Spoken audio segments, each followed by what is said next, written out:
प्राणों से प्यारे विद्यार्थियों, साथियों, आज हम चर्चा करेंगे महादेव गोविंद रानडे के आर्थिक विचार या आर्थिक दर्शन। यस बेटा, नोट करें।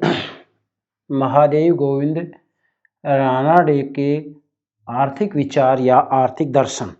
आपसे एग्जाम ऐसे पूछा जा सकता है कि महादेव गोविंद रानडे के आर्थिक दर्शन को स्पष्ट कीजिए या महादेव गोविंद रानडे के आर्थिक विचारों को समझाइए। बात एक ही है। तो आज हम किस पर चर्चा करेंगे?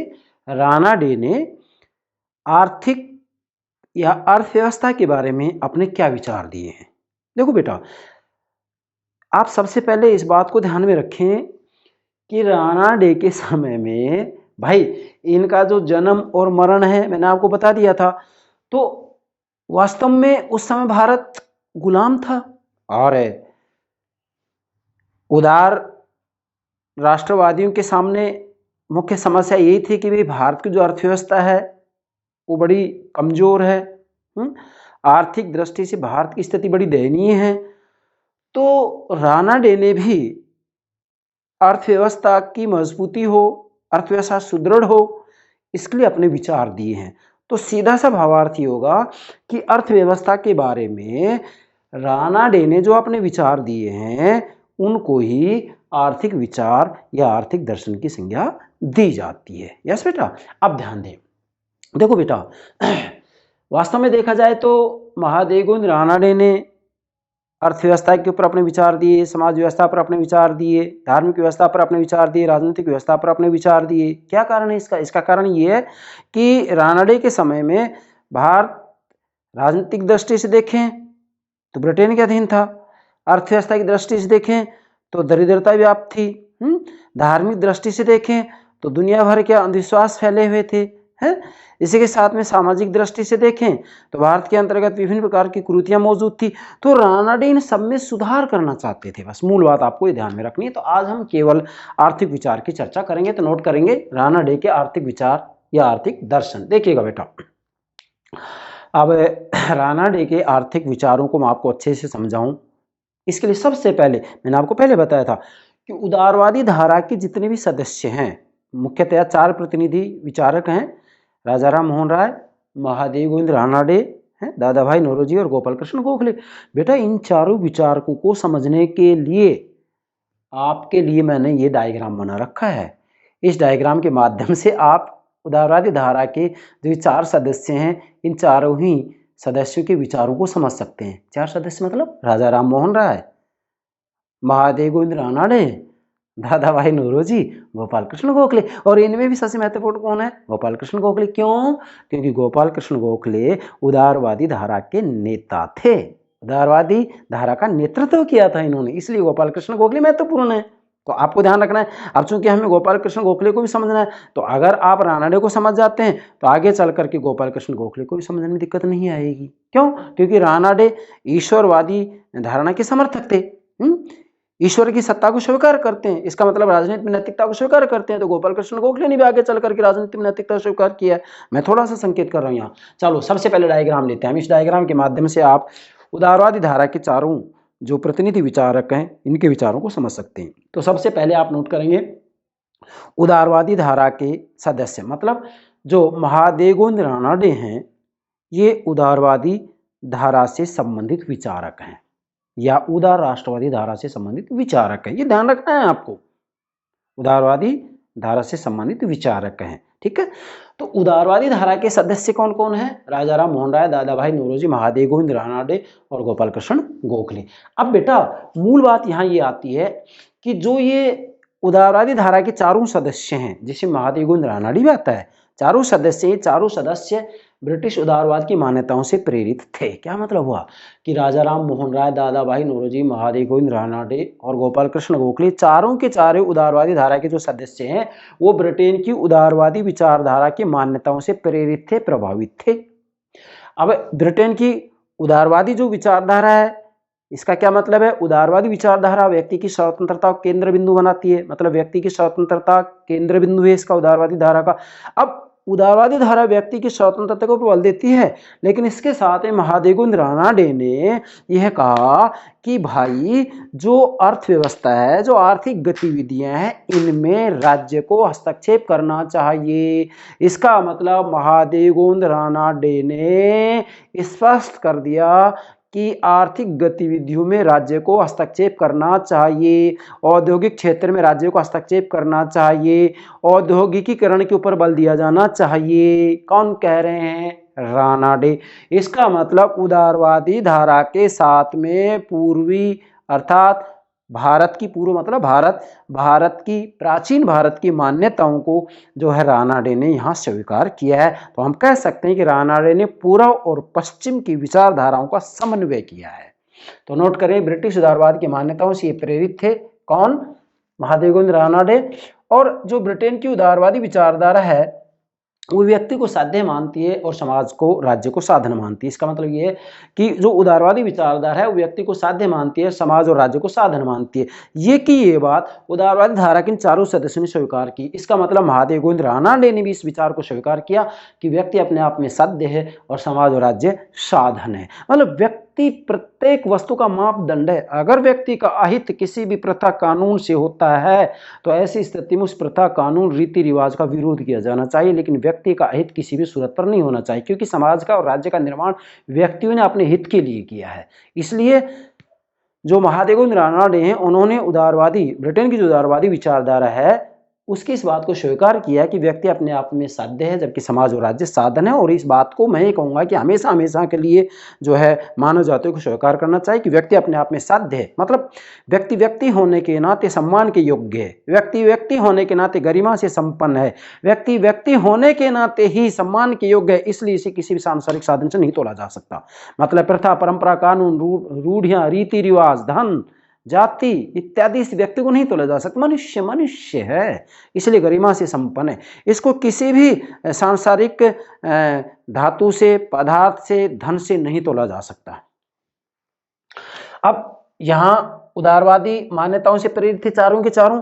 इसी के साथ में जो उदारवादी मान्यता है ये कह रहे हैं कि किसी समाज में व्यक्ति को आत्मनिर्णय के लिए जितनी स्वतंत्रता प्राप्त होगी वह समाज उतनी ही प्रगति कर पाएगा। क्या मतलब है? मतलब ब्रिटेन की उदारवादी जो विचारधारा वो ये कहती है कि किसी समाज में, कोई भी समाज हो, भले वो भारतीय समाज हो, कोई भी समाज हो, किसी समाज में व्यक्ति को आत्मनिर्णय के लिए जितनी स्वतंत्रता प्राप्त होगी, व्यक्ति को आत्मनिर्णय के लिए जितनी स्वतंत्रता प्राप्त होगी वह समाज उतनी ही प्रगति कर पाएगा। मतलब ये उदारवादी विचारधारा की बात करी। अब उदारवादी विचारधारा की इस जो बात को है, इस बात को रानाडे ने भी स्वीकार किया कि ये बात सत्य है। व्यक्ति को आत्मनिर्णय के लिए जितनी स्वतंत्रता प्राप्त होगी वह व्यक्ति, वह समाज उतनी ही प्रगति करेगा। तो रानाडे ने भी ये बात भारत के संदर्भ में स्वीकार की। तो इधर आएगा, अब इसका प्रभाव इधर पड़ जाता है। इसका मतलब क्या है कि यहाँ रानाडे कह रहे हैं कि संपूर्ण सामाजिक संगठन को ऐसे नए रूप में ढालने की वकालत की जाए जिसमें व्यक्ति की स्वतंत्रता और आत्मनिर्णय की ज़्यादा से ज़्यादा गुंजाइश हो।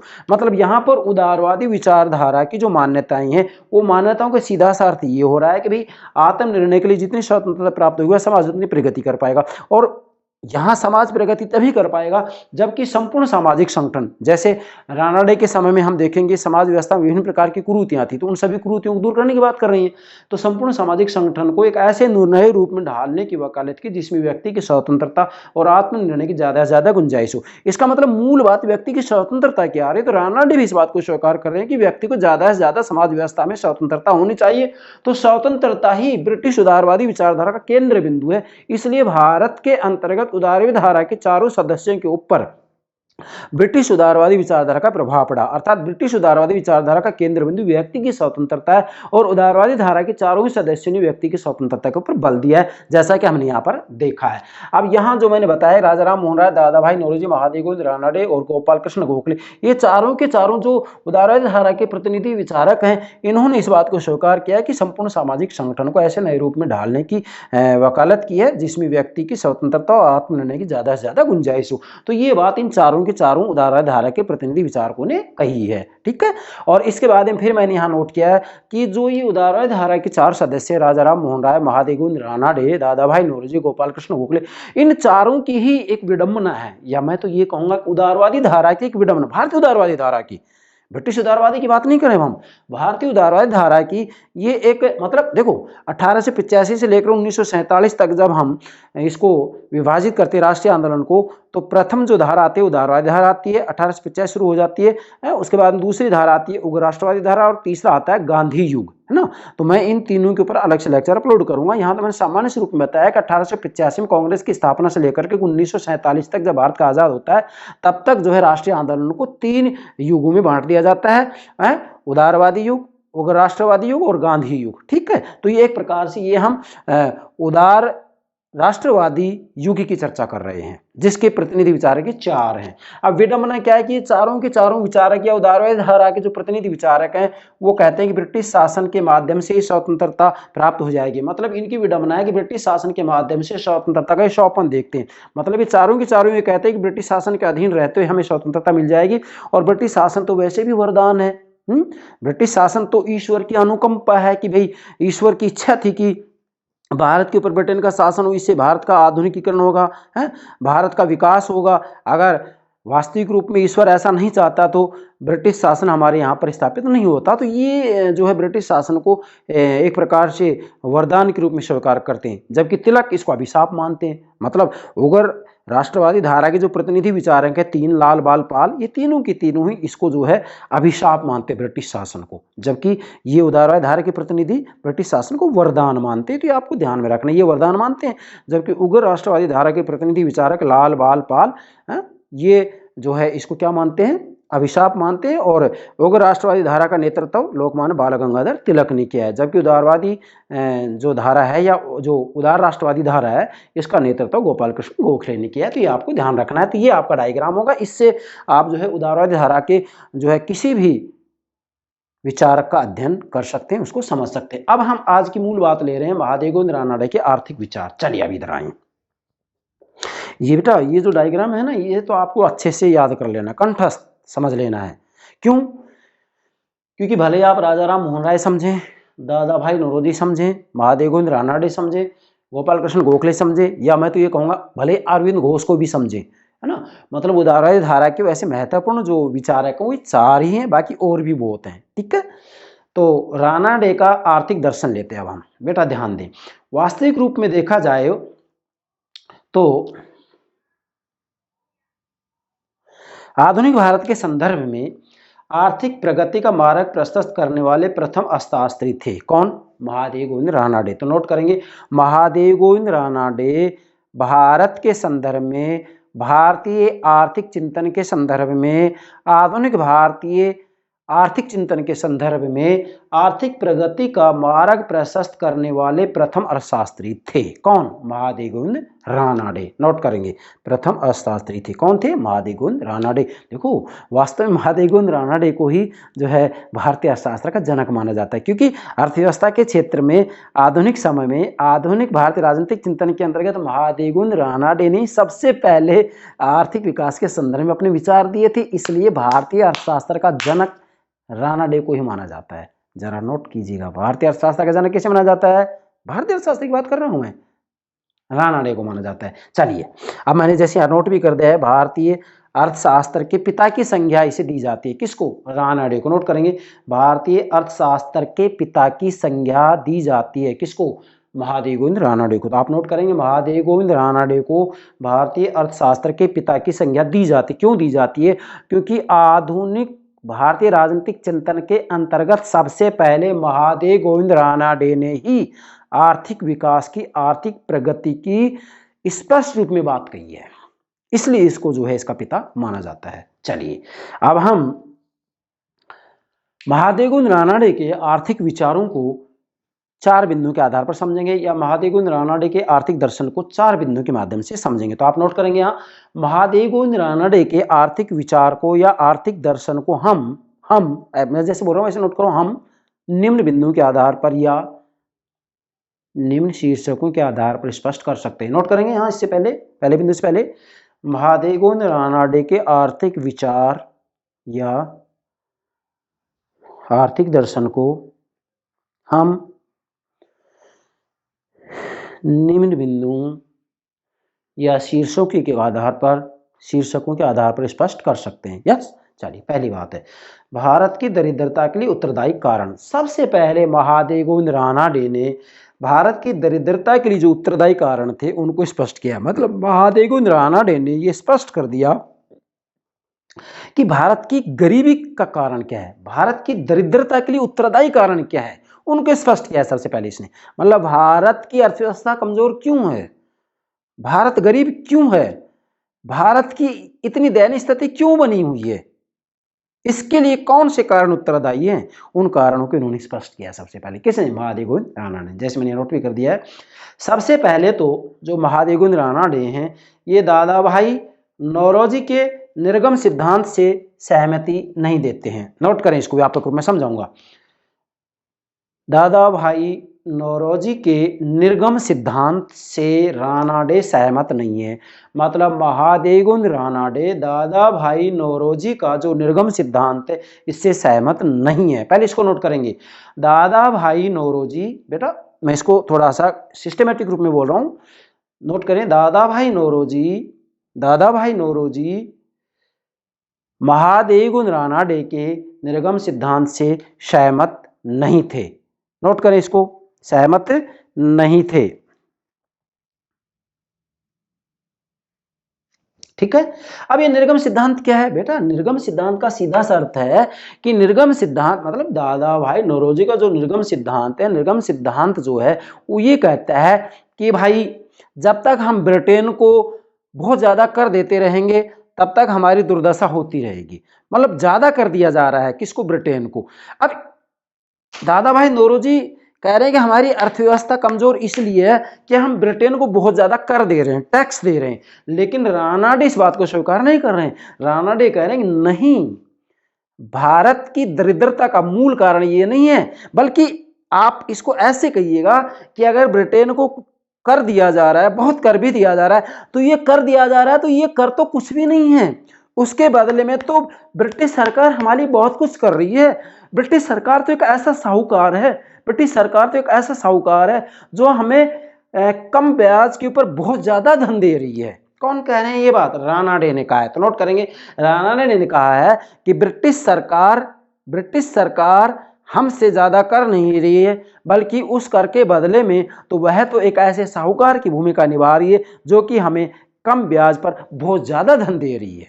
कौन कह रहे हैं? रानाडे। इसका मतलब रानाडे ने दादा भाई नौरोजी के निर्गम सिद्धांत को अस्वीकार कर दिया। इन्होंने कह दिया कि जो निर्गम सिद्धांत है ये भारत की दरिद्रता का कारण नहीं है, बहुत ज्यादा कर दिया जा रहा है दरिद्रता का कारण नहीं है, बल्कि दरिद्रता का कारण तो वास्तविक रूप में हमारी जो कृषि व्यवस्था है वो है, हमारी अज्ञानता है वो है।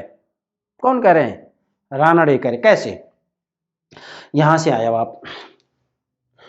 रानाडे भारत की दरिद्रता के 6 कारण बताते हैं। मतलब महादेव गोविंद रानाडे ने स्पष्ट कर दिया कि भाई भारत की जो गरीबी है, भारत की जो दरिद्रता है, भारत की अर्थव्यवस्था जो कमजोर है, इसके मूलतः 6 कारण हैं। कौन कौन से हैं? नंबर 1, धन उत्पादन के एकमात्र साधन के रूप में कृषि पर निर्भर रहना।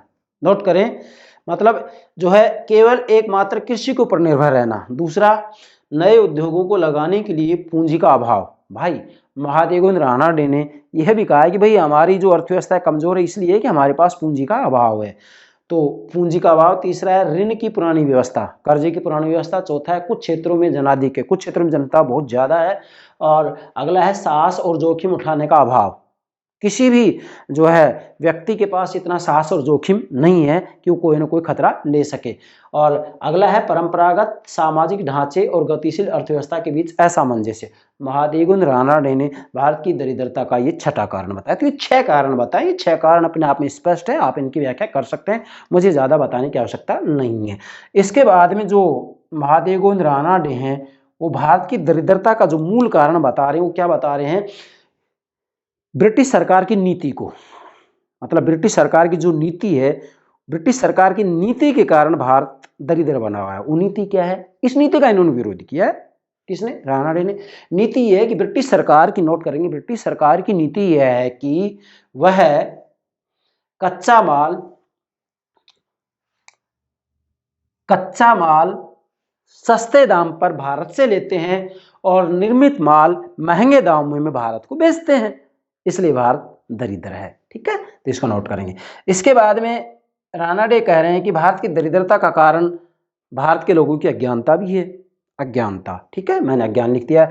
और इसके बाद महादेव गोविंद रानाडे कह रहे हैं कि उद्योग, व्यापार, कृषि, इन तीनों का एक साथ विकास होना चाहिए। जब तक इन तीनों का एक साथ विकास नहीं होगा तब तक भारत की जो दरिद्रता वो दूर नहीं होगी। तो नोट करेंगे, उद्योग, व्यापार, कृषि, तीनों का एक साथ विकास होना चाहिए, एक साथ विकास होना चाहिए। एक साथ विकास नहीं हो रहा है, इसलिए भारत दरिद्र बना हुआ है।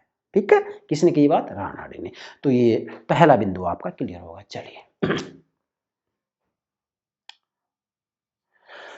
दूसरा शीर्षक या बिंदु नोट करें, महादेव गोविंद रानाडे के आर्थिक दर्शन में, आर्थिक विचार में दूसरा कृषि अर्थशास्त्र संबंधी विचार। नोट करो, कृषि अर्थशास्त्र संबंधी विचार। बेटा मैं आपको यहाँ बताना चाह रहा हूँ बीच में कि हमारा जो लक्ष्य है केवल औपचारिकता नहीं है। मैं आपको बार बार कहता हूँ, मेरा लक्ष्य है राजनीति विज्ञान को आपको अच्छे से समझाना। और मैं भारतीय विचारक, पश्चिमी विचारक पूर्ण करने के बाद में, सारा समझाने के बाद में, फिर जो पॉलिटिकल थ्योरी बची हुई है कंप्लीट करूँगा, हैं।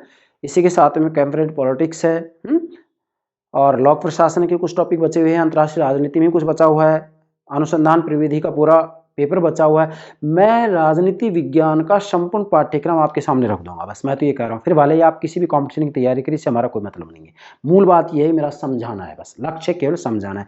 मेरा मूल लक्ष्य यहाँ ये भी है कि आप जितने ही पैड कोर्स लेते हैं, पैड कोर्स लेना छोड़ दें और आप बिल्कुल फ्री रूप में हमसे पढ़े। कोई टेंशन नहीं है हमें, हमारा जीवन ही अपने विद्यार्थियों के लिए बस। चलिए, कृषि अर्थशास्त्र संबंधी विचार। बेटा वास्तव में देखा जाए तो महादेव गोविंद रानाडे कह रहे हैं कि भाई जो भारत की अर्थव्यवस्था है वो कमजोर होने का जो मूल कारण क्या है?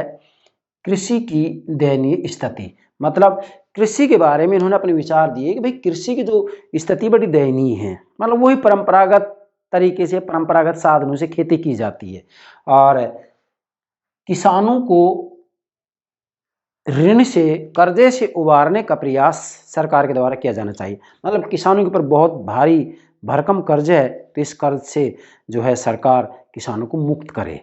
अगर ऐसा करेंगे तो कृषि क्षेत्र में जो है किसान अपना महत्वपूर्ण रूप में योगदान दे सकते हैं।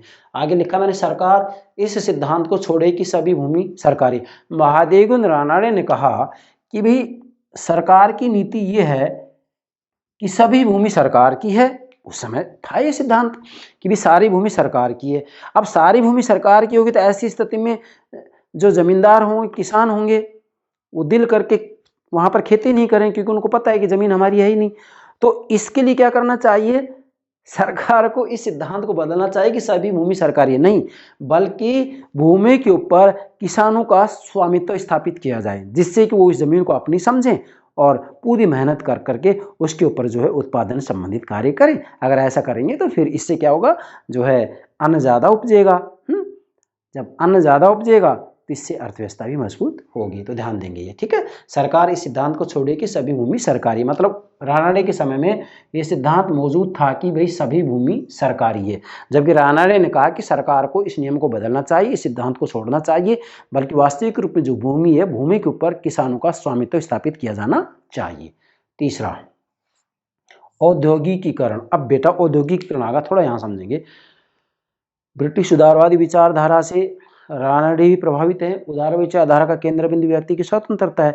अब व्यक्ति की स्वतंत्रता का मतलब क्या है कि उदारवादी विचारधारा ये कहते हैं कि आर्थिक क्षेत्र में राज्यों का हस्तक्षेप नहीं करना चाहिए, लेकिन रानाडे ने इस बात को स्वीकार नहीं किया है। रानाडे ने कहा है कि आर्थिक क्षेत्र में राज्य को हस्तक्षेप करना चाहिए, इसलिए इन्होंने कहा है कि औद्योगिकीकरण के ऊपर बल दिया जाना चाहिए। अगर औद्योगिकीकरण नहीं होगा तो देश का विकास भी नहीं होगा। जैसा कि महादेव गोविंद रानाडे ने नारा लगाया था, लिखेंगे, रानाडे का नारा था कि या तो औद्योगिकीकरण करो अथवा नष्ट हो जाओ। नोट करें, या तो औद्योगिकीकरण करो अथवा नष्ट हो जाओ। अब औद्योगिकीकरण करेंगे तो इसका मतलब राज्य को आर्थिक क्षेत्र में, आर्थिक गतिविधियों में हस्तक्षेप करना पड़ेगा, जबकि उदारवादी विचारधारा हस्तक्षेप के सिद्धांत को मानती है। और रानाडे ने कह दिया कि नहीं, हम हस्तक्षेप के सिद्धांत को स्वीकार नहीं करेंगे, बल्कि औद्योगिक क्षेत्र में, औद्योगिक जगत में राज्यों को हस्तक्षेप करना होगा।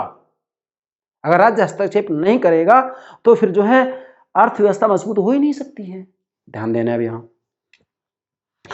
औद्योगिकरण करो अथवा नष्ट हो जाओ। और इसके बाद में मैंने यहाँ लिखा है अहस्तक्षेप नीति का पूरा विरोध। मतलब महादेव गोविंद रानाडे ने अहस्तक्षेप की नीति का विरोध किया, जबकि ब्रिटिश उदारवादी विचारधारा यस अहस्तक्षेप की नीति को स्वीकार करती है।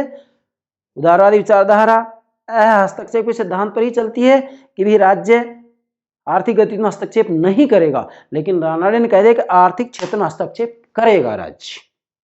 तो ब्रिटिश उदारवादी विचारधारा से प्रभावित तो थे ये, लेकिन इसके साथ मैंने क्या कहा है आपको कि प्राचीन भारत की इस मूल मान्यता से ये प्रभावित थे। किससे? कि जन कल्याण के लिए राज्य को आर्थिक गतिविधि में हस्तक्षेप करना चाहिए। इसलिए पूर्व और पश्चिम की विचारधारा में उदारधारा के चारों सदस्यों ने समन्वय किया है। ये सूत्र दे रहा हूं आप, चारों ने समन्वय किया है। पूर्व की क्या मान्यता कि जनहित में आर्थिक गतिविधि में राज्यों का हस्तक्षेप करना पड़ेगा, करना चाहिए। और पश्चिम की इस बात को स्वीकार कर लिया कि भी व्यक्ति अपने आप में सभ्य है, ये किसी का साधन नहीं है, किसी का दास नहीं है, किसी का गुलाम नहीं है, मनुष्य मनुष्य होने के नाते सम्मान के योग्य, गरिमा से संपन्न है। सत्य ये बात। चलिए, ग्रामीण उद्योगों में पूंजी लगाने की बात की इन्होंने। मतलब महादेव गोविंद रानाडे ने कहा कि ग्रामीण उद्योगों में पूंजी लगाने का प्रयास किया जाना चाहिए। अगर ग्रामीण उद्योगों में पूंजी लगाई जाएगी तो फिर इससे जो है ग्रामीण उद्योग की स्थिति सुधरेगी। और इसी के साथ में महादेव गोविंद रानाडे ने 2 सुझाव दिए। क्या? पहला सुझाव दिया, राज्य ब्याज की सस्ती दर पर पूंजी उपलब्ध कराए। दूसरा, जमा बैंकों तथा वित्त बैंकों के जरिए व्यापक औद्योगिकीकरण का वातावरण तैयार किया जाए। तो इससे क्या होगा? औद्योगिकीकरण को बल मिलेगा। और चौथा विचार है क्लासिकल मतलब परंपरागत, क्लासिकल अर्थशास्त्रियों के दृष्टिकोण से असहमति। नोट करें, क्लासिकल के स्थान पर आप परंपरागत भी लिख सकते हैं। क्लासिकल अर्थशास्त्रियों के दृष्टिकोण से असहमति मतलब महादेव गोविंद रानाडे ने जो क्लासिकल अर्थशास्त्री थे इनके दृष्टिकोण को, इनके नजरियों को इन्होंने जो है मतलब अनदेखा कर दिया, उसकी सहमति नहीं दी बल्कि उससे असहमति व्यक्त की है। कैसे? जैसे परंपरागत, अब यहाँ आ गया ना परंपरागत, मतलब क्लासिकल मीन्स परंपरागत। परंपरागत अर्थशास्त्री जैसे डेविड स्मिथ, रिकार्डो, जे.एस. मिल, जॉन स्टुअर्ट मिल, फिर से बोल रहा हूँ, परंपरागत अर्थशास्त्रियों डेविड स्मिथ, रिकार्डो, जे.एस. मिल की पद्धति काल्पनिक थी। मतलब इनकी जो पद्धति थी वो काल्पनिक थी। कैसे थी काल्पनिक? हम आगे चर्चा करेंगे। अब ऑगस्ट काम्टे और फ्रेडरिक लिस्ट ने आर्थिक मानव की अवधारणा के बजाय सार्वजनिक कल्याण को प्रधानता दी। मतलब जो क्लासिकल अर्थशास्त्री हैं वो आर्थिक मानव की अवधारणा देते हैं कि व्यक्ति हमेशा अपने हित की बात करता है, व्यक्ति हमेशा वही काम करेगा जिससे उसके स्वार्थ की पूर्ति होगी। इसी को कहते हैं आर्थिक मानव। लेकिन जो आर्थिक मानव की अवधारणा स्मिथ, रिकार्डो, जे.एस. मिल ने दी थी, इसको जो है ऑगस्ट काम्टे और फ्रेडरिक लिस्ट ने स्वीकार नहीं किया। यही तो बात आ रही है कि क्लासिकल अर्थशास्त्रियों के दृष्टिकोण से इन्होंने असहमति व्यक्त की। किसने? रानाडे ने असहमति व्यक्त की। तो इन्होंने ऑगस्ट काम्टे, फ्रेडरिक लिस्ट ने आर्थिक मानव की अवधारणा के बजाय सार्वजनिक कल्याण को प्रधानता दी। मतलब जो ये परंपरागत शास्त्री हैं डेविड स्मिथ, रिकार्डो, जे.एस. मिल, इन्होंने आर्थिक मानव की अवधारणा दी कि भी व्यक्ति हमेशा अपने हित के लिए ही काम करता है, अपने स्वार्थ के लिए काम करता है। लेकिन महादेव गोविंद रानाडे ने इस बात को स्वीकार नहीं किया, आर्थिक मानव की अवधारणा को स्वीकार नहीं किया, बल्कि इन्होंने जो है सार्वजनिक कल्याण को प्रधानता दी कि मनुष्य को हमेशा अपने हित की बात नहीं करनी चाहिए बल्कि सार्वजनिक कल्याण की बात करनी चाहिए। फिर मैंने लिखा है उग्र व्यक्तिवाद का विरोध समाजवाद के समर्थक, ध्यान दें, उग्र व्यक्तिवाद का विरोध समाजवाद के समर्थक भी नहीं, वे पूंजीवाद के आधार पर देश का विकास चाहते हैं। अब वे का मतलब क्या है? ऑगस्ट काम्टे और फ्रेडरिक लिस्ट। मतलब ऑगस्ट काम्टे और फ्रेडरिक, फिर से बोल रहा हूँ, ऑगस्ट काम्टे और फ्रेडरिक लिस्ट ने उग्र व्यक्तिवाद का तो विरोध किया। मतलब इन्होंने उग्र व्यक्तिवाद को स्वीकार नहीं किया कि व्यक्ति अपने आप में जो है कंप्लीटली ही स्वतंत्र हो जाए, इसके ऊपर कोई प्रतिबंध नहीं। उग्र व्यक्तिवाद का विरोध किया, मगर साथ में इन्होंने समाजवाद का भी पूरा समर्थन नहीं किया, बल्कि इन्होंने तो जो है पूंजीवाद के आधार पर देश के विकास की बात की है। किसने? ऑगस्ट काम्टे और फ्रेडरिक लिस्ट ने। तो यहाँ इस बिंदु में मूल बात ये आ रही है कि क्लासिकल अर्थशास्त्रियों के दृष्टिकोण से महादेवगोविंद रानडे ने अपनी असहमति व्यक्त की है, क्योंकि क्लासिकल जो अर्थशास्त्री हैं जिसमें डेविड स्मिथ, रिकार्डो जेएस मिल आते हैं, इन्होंने आर्थिक मानव की अवधारणा दी है। तो आर्थिक मानव की अवधारणा का मतलब होता है कि व्यक्ति अपने हित के लिए, अपने स्वार्थ के लिए काम करता है। तो इस बात को इन जो है ये जो महादेवगोविंद रानडे हैं इन्होंने स्वीकार नहीं किया है। मतलब डेविड स्मिथ, रिकार्डो जेएस मिल की ये बात है क्या कि भी व्यक्ति अपने स्वार्थ के लिए, अपने हित के लिए काम करता है, मतलब आर्थिक मानव की अवधारणा इन्होंने दी है। तो रानाडे ने इस बात को स्वीकार नहीं किया, बल्कि रानाडे ने तो ऑगस्ट कॉम्टे और फ्रेडरिक लिस्ट की बात को स्वीकार किया है। किसको? ये इधर आ गया सार्वजनिक कल्याण को। मतलब इन्होंने कहा है कि सार्वजनिक कल्याण के ऊपर बल दिया जाना चाहिए, तो इन्होंने इस बात को स्वीकार किया। तो आप इसके आधार पर इसे समझ सकते हैं और निष्कर्ष रूप में आप नोट कर लेंगे कि इन्होंने वास्तविक रूप में, मतलब ऑगस्ट कॉम्टे और फ्रेडरिक लिस्ट ने उग्र व्यक्तिवाद का विरोध किया। इसके साथ में समाजवाद के भी पूर्ण रूप में समर्थक नहीं है, बल्कि ये मतलब वे का मतलब ऑगस्ट कॉम्टे और फ्रेडरिक लिस्ट, वे पूंजीवाद के आधार पर देश का विकास चाहते हैं। तो मूल बात यहाँ ये आ गई, जो महादेवगोविंद रानाडे हैं, रानाडे ने वास्तविक रूप में जो परंपरागत शास्त्रियों की अवधारणा है आर्थिक मानव, इस आर्थिक मानव की अवधारणा में अपनी सहमति नहीं दी है, बल्कि अपनी असहमति व्यक्त की है। और इसके स्थान पर इन्होंने सार्वजनिक कल्याण की बात की कि व्यक्ति केवल जो है अपने हित की बात नहीं करे, बल्कि सार्वजनिक कल्याण की बात करे। और महादेवगोविंद रानाडे ने भारत की अर्थव्यवस्था के बारे में जो ये अपने विचार दिए हैं कि भाई भारत इन तरीकों से अर्थव्यवस्था की दृष्टि से मजबूत हो सकता है, भारत की आर्थिक प्रगति हो सकती है। तो आधुनिक भारतीय राजनीतिक चिंतन के अंतर्गत आर्थिक चिंतन में आर्थिक प्रगति के बारे में सबसे पहले स्पष्ट रूप में जो विचार दिए हैं वो महादेवगोविंद रानाडे ने दिए। इसलिए महादेवगोविंद रानाडे को भारतीय अर्थशास्त्र के जनक की संज्ञा दी जाती है। अंत में नोट कर लेंगे, भारतीय अर्थशास्त्र के जनक की संज्ञा दी जाती है। तो आप इन चार बिंदुओं के आधार पर महादेवगोविंद रानाडे के आर्थिक दर्शन या आर्थिक विचार को समझ सकते हैं। मुझे पूरा विश्वास है आप महादेवगोविंद रानाडे के आर्थिक विचार या आर्थिक दर्शन को अच्छे से समझ गए होंगे। हाँ, इसका मूल जो निचोड़ निकलता है वो यही निकलता है कि महादेवगोविंद रानाडे वास्तविक रूप में ये कहना चाह रहे हैं, क्या कहना चाह रहे हैं कि या तो औद्योगिकीकरण करो अथवा नष्ट हो जाओ। बस मूल सारांश यहाँ ये निकल रहा है कि ये औद्योगिकीकरण की बात कर रहे हैं कि या तो औद्योगिकीकरण करो अन्यथा नष्ट हो जाओ। मूल बात ये, अब ये बात इन्होंने कही है तो इसके आधार पर ही इनको भारतीय अर्थशास्त्र का जनक कहा जाता है। तो इसको आपको नोट करना है, भारतीय अर्थशास्त्र का जनक। ठीक है, तो आप इन चार बिंदुओं के माध्यम से बात समझें। हाँ, मैं अंत में इतना जरूर कहूँगा, भले ही आप महादेवगोविंद रानाडे समझ रहे हो, दादाभाई नौरोजी समझ रहे हो, गोपाल कृष्ण गोखले समझ रहे हो, राजा राम मोहन राय समझ रहे हो, अरविंद घोष को समझ रहे हो, किसी को भी समझ रहे हो, उदारवादी धारा से संबंधित जो विचारक हैं, उदारवादी धारा से संबंधित जो विचारक हैं, उनमें से आप किसी भी विचारक को, मतलब आधुनिक भारतीय राजनीतिक चिंतन के अंतर्गत उदारवादी धारा से संबंधित किसी भी विचारक को आप समझ रहे हो, सभी विचारकों को समझने के लिए केवल ही केवल आप इस डायग्राम का प्रयोग कीजिएगा। इस डायग्राम के माध्यम से आप किसी भी विचारक को समझ सकते हैं। किसी विचारक का मतलब केवल उदारवादी धारा, आधुनिक भारतीय राजनीतिक चिंतन के संदर्भ में उदारवादी धारा के सदस्यों को, उदारवादी धारा से संबंधित विचारकों को इस डायग्राम से आप समझ सकते हैं। आप इसके चार पार्ट बना लेंगे, 1 2 3 4, वो भी क्रम से होना चाहिए। इधर से